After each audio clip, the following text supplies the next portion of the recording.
ಮತ್ತೊಂದು ಕನ್ಫ್ಯೂಷನ್ ಅಂತ ಹೇಳಿದ್ರೆ ಜೂನ್ 6ನೇ ತಾರೀಕು ಪಿಟಿಷನ್ ಫೈಲ್ ಆಗುತ್ತೆ, ಜೂನ್ 7ನೇ ತಾರೀಕು ಡಿವೋರ್ಸ್ ಅನೌನ್ಸ್ ಆಗುತ್ತೆ. ಅಂದರೆ ಒಂದು ದಿನದಲ್ಲಿ ಹೇಗೆ ಸಾಧ್ಯ ಅಂತ ಏನು ಪ್ರೊಸೀಜರ್ಸ್ ಇರುತ್ತೆ ಇದು ಲೀಗಲ್ ಆಗಿ?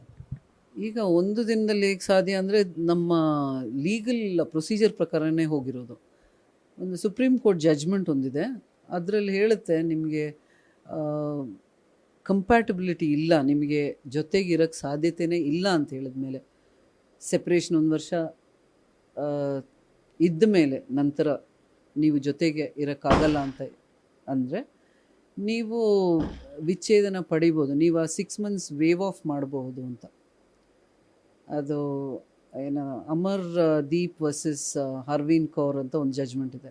ಅದ್ರ ಪ್ರಕಾರನೇ ನಾವು ವೇವ್ ಆಫ್ಗೆ 13B(2) ಅಲ್ಲಿ ನಾವು ಹಾಕ್ಕೊಂಡಿದ್ದೀವಿ ಅಪ್ಲಿಕೇಶನ್.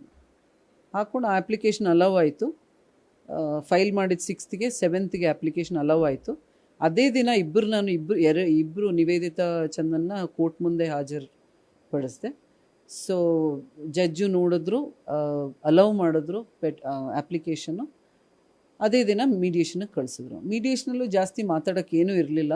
ಅಫ್ಕೋರ್ಸ್ ಏನೇನಿದೆ ಪರಸ್ಪರ ಡಿಸಿಷನ್ ಆಗಲೇ ತಗೊಂಡಿರೋದ್ರಿಂದ ಅವರು ಏನು ಡಿಸಿಷನ್ ತೊಗೊಂಡಿದ್ದಾರೆ ಅದಕ್ಕೆ ಅವರು they stuck on to the decision. ಅದೇನು ಚೇಂಜಸ್ ಏನೂ ಮಾಡೋಕ್ಕಾಗಿಲ್ಲ. ಅವರು ಹೇಳಿದ್ರು, ಅವರು ಆಮೇಲೆ ಇಬ್ಬರು ಅಡಲ್ಟ್ ಇದ್ದಾರೆ.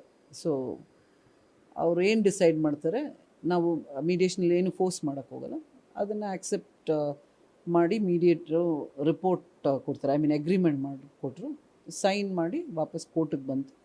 ಕೋರ್ಟಲ್ಲಿ ಕ್ಲೋಸರ್ ಆಯಿತು.